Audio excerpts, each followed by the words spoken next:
Hi, I'm Chris Hickey, the Youth Services Manager of our Whetstone branch at the Columbus Metropolitan Library.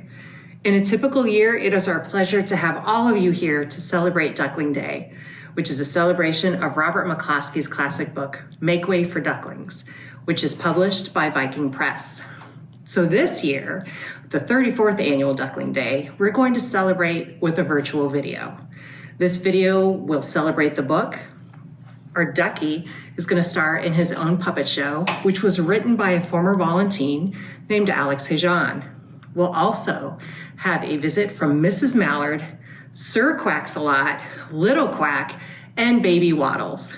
We hope your family enjoys the show.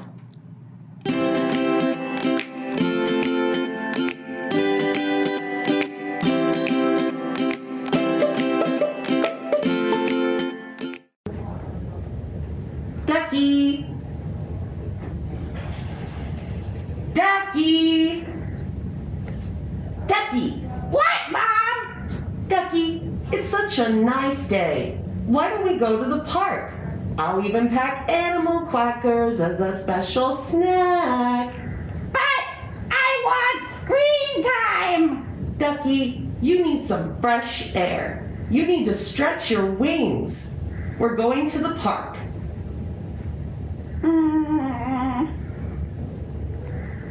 Animal quackers! Mm-hmm. Can you pack me a juice box too? Of course, Ducky. Okay. We can go to the park.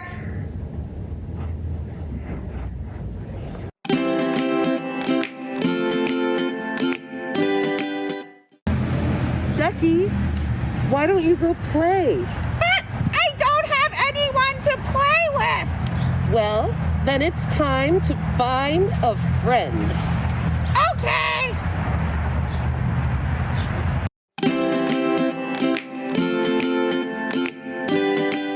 Mom, look what I found. Ducky, that's a rock. It's not a friend. This is my new pet, Fluffy. I can teach him tricks. Look, he already learned one. Fluffy, sit. Yay, Fluffy! Good rock! I made a friend, Mom. Can we go home now? Why don't you go look for some other livelier friends? Okay.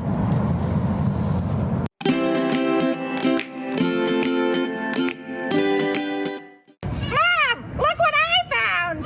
Ducky, that's a ball. I told you to look for a friend. But I found it, and I'm keeping it. No, Ducky. You need to find out who that belongs to. Okay.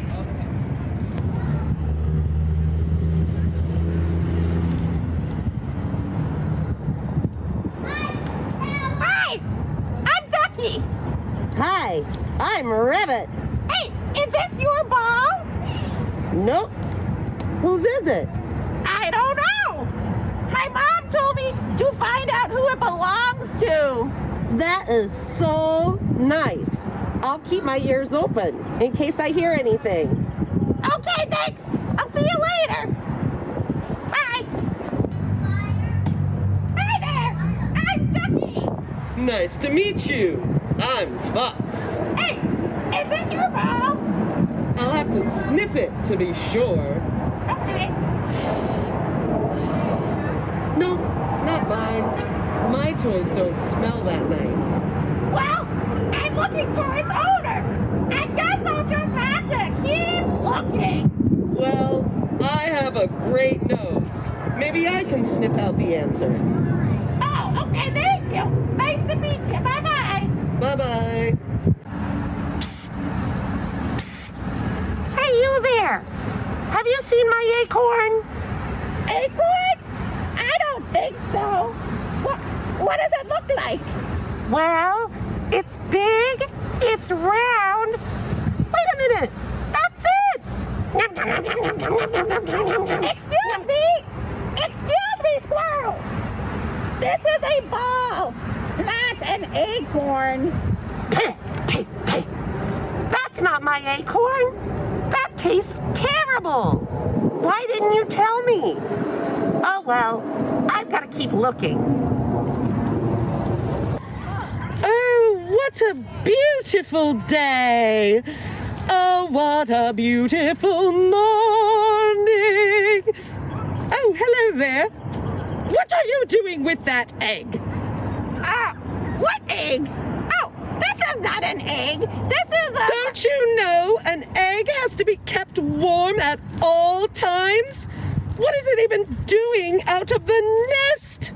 Mom told me I came out of an egg. But you're a silly bird. This is not an egg. Not an egg? Nope, it's a ball. Huh.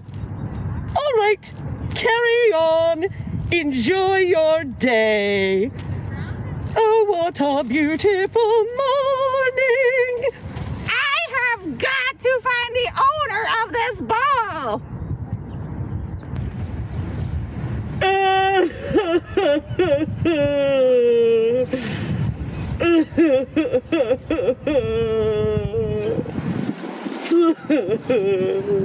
Hi there. I'm Ducky. Are you okay? I'm Pickle. No, I'm sad because I lost something special. Oh no. Is it an egg? No. Is it an acorn? No.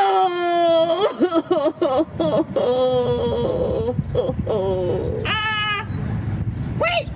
Is it a ball? Yes, it's my ball. How did you know?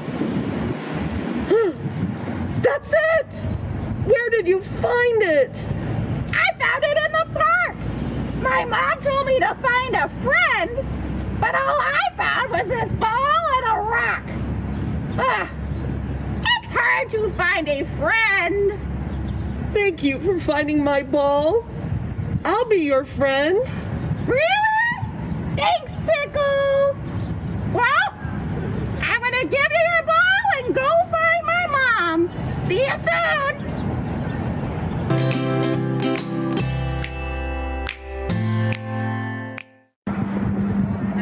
Hey, Ducky. Did you ever find the owner of that ball? Yeah, I sure did. Now I have to go back to my mom. Well, let's play together tomorrow. You're super nice, and I want to be your friend.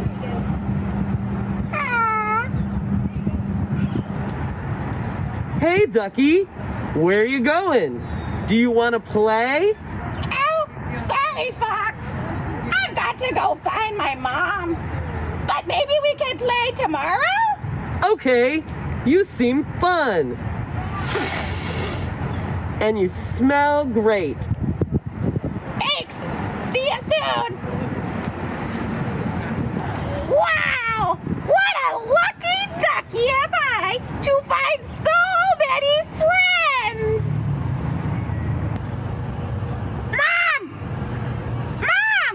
Ducky, what have you been up to? I found some friends! You told me to find a friend, and I found lots! That's great, Ducky. Wait, they're not all rocks, are they? No, Mom!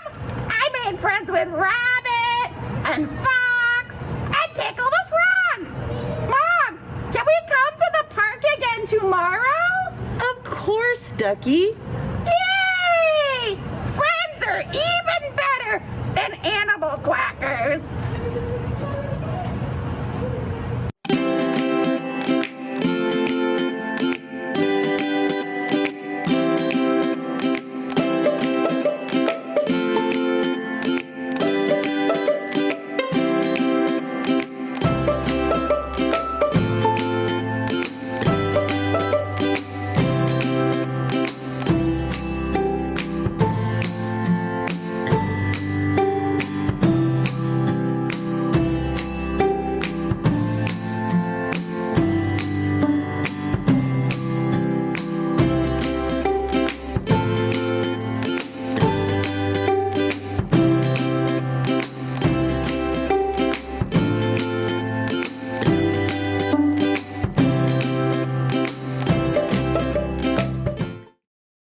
You put your right foot in, you put your right foot out, you put your right foot in and you shake it all about. You do the hokey pokey and you turn yourself around. That's what it's all about. You put your left hand in, you put your left foot out, you put your left foot in and you shake it all about. You do the hokey pokey and you turn yourself around. That's what it's all about. You put your right arm in, you put your right arm out, you put your right arm in and you shake it all about. You do the hokey pokey and you turn yourself around. That's what it's all about. You put your left arm in, you put your left arm out, you put your left arm in and you shake it all about. You do the hokey pokey and you turn yourself around. That's what it's all about. You put your right elbow in, you put your right elbow out, you put your right elbow in and you shake it all about. You do the hokey pokey and you turn yourself around. That's what it's all about. You put your left elbow in, you put your left elbow out, you put your left elbow in and shake it all about. You do the hokey pokey and you turn yourself around. That's what it's all about. You put your right hip in, you put your right hip out, you put your right hip in and you shake it all about. You do the hokey pokey and you turn yourself around. That's what it's all about. You put your left hip in, you put your left hip out, you put your left hip in and you shake it all about. You do the hokey pokey and you turn yourself around. That's what it's all about. You put your head in, you put your head out, you put your head in and you shake it all about. You do the hokey pokey and you turn yourself around. That's what it's all about. You put your backside in, you put your backside out, you put your backside in and you shake it all about. You do the hokey pokey and you turn yourself around. That's what it's all about. And put your whole self in, you put your whole self out, you put your whole self in and you shake it all about. You do the hokey pokey and you turn yourself around. That's what it's all about. You do the hokey pokey, the hokey pokey. You do the hokey pokey. That's what it's all about. Hi, I am Miss Laura here at the Whetstone Branch Library, and I have been celebrating Duckling Day for many years. This is Make Way for Ducklings, written and illustrated by Robert McCloskey. Mr. and Mrs. Mallard were looking for a place to live, but every time Mr. Mallard saw what looked like a nice place, Mrs. Mallard said it was no good. There were sure to be foxes in the woods or turtles in the water, and she was not going to raise a family where there might be foxes or turtles. So they flew on and on. When they got to Boston, they felt too tired to fly any further. There was a nice pond in the public garden with a little island on it. The very place to spend the night, quacked Mr. Mallard. So down they flapped. Next morning, they fished for their breakfast in the mud at the bottom of the pond, but they didn't find much. Just as they were getting ready to start on their way, a strange, enormous bird came by. It was pushing a boat full of people, and there was a man sitting on its back. "Good morning," quacked Mr. Mallard, being polite. The bird was too proud to answer, but the people on the boat threw peanuts into the water, so the Mallards followed them all round the pond and got another breakfast better than the first. "I like this place," said Miss Mallard, as they climbed out on the bank and waddled along. "Why don't we build a nest and raise our ducklings right in this pond?" There are no foxes and no turtles, and the people feed us peanuts. What could be better? Good, said Mr. Mallard, delighted that at last Mrs. Mallard had found a place that suited her. But, look out! Quacked Miss Mallard all of a dither. You'll get run over! And when she got her breath, she added, this is no place for babies. With all those horrid things rushing about, we'll have to look somewhere else. So they flew over Beacon Hill and round the State House, but there was no place there. They looked in Louisville Square, but there was no water to swim in. Then they flew over the Charles River. This is better, quacked Mrs. Mallard. That island looks like a nice, quiet place. It's only a little way from the public garden. Yes, said Mrs. Mallard, remembering the peanuts. That looks just like a right place to hatch ducklings. So they chose a cozy spot among the bushes near the water and settled down to build their nest. And only just in time, for now they were beginning to molt. All their old wing feathers started to drop out, and they would not be able to fly again until the new ones grew in. But of course they could swim, and one day they swam over to the park on the river bank, and they were met by a policeman called Michael. Michael fed them peanuts, and after that the Mallards called on Michael every day. After Mrs. Mallard had laid 8 eggs in the nest, she couldn't go visit Michael anymore because she had to sit on the eggs to keep them warm. She moved off the nest only to get a drink of water or to have her lunch or to count the eggs and make sure they were all there. One day, the ducklings hatched out. First came Jack, then Cack, then Lack, then Mack and Knack and Whack and Pack and Quack. Mr. and Mrs. Mallard were bursting with pride. It was a great responsibility taking care of so many ducklings, and it kept them very busy. One day, Mr. Mallard decided he'd like to take a trip to see what the rest of the river was like further on. So off he set. I'll meet you in a week in the public garden, he quacked over his shoulder. Take good care of the ducklings. Don't you worry, said Mrs. Mallard. I know all about bringing up children. And she did. She taught them how to swim and dive.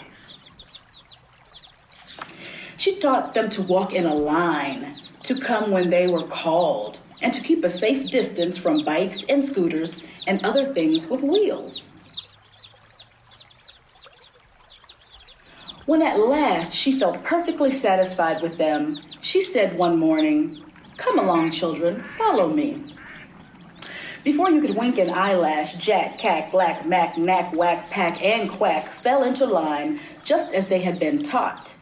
Mrs. Mallard led the way into the water, and they swam behind her to the opposite bank. There they waded ashore and waddled along till they came to the highway. Mrs. Mallard stepped out to cross the road. Honk, honk, went the horns on the speeding cars. Quack, went Mrs. Mallard as she tumbled back again. Quack, quack, quack, quack, quack, quack. Went Jack, Cack, Lack, Mack, Knack, Whack, Pack, and Quack. Just as loud as their little quackers could quack. The cars kept speeding by and honking, and Mrs. Mallard and the ducklings kept right on. Quack, quack, quack, quack, quack, quacking. They made such a noise that Michael came running, waving his arms and blowing his whistle. He planted himself at the center of the road, raised one hand to stop the traffic, and beckoned with the other, the way policemen do, for Mrs. Mallard to cross over.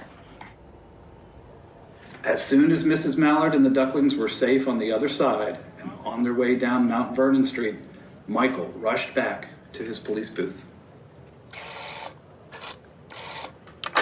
He called Clancy at headquarters and said, "There's a family of ducks walking down the street." And Clancy said, "Family of what?"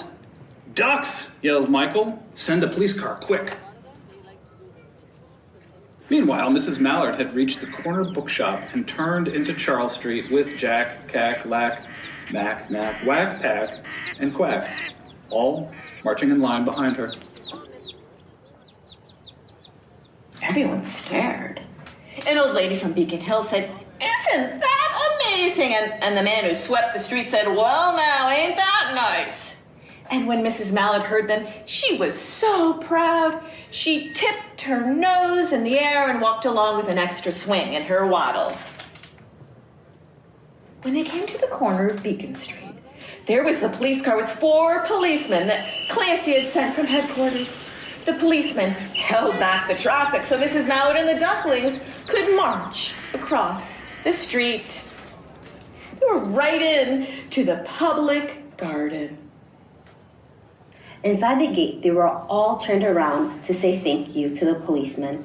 The policeman smiled and waved goodbye.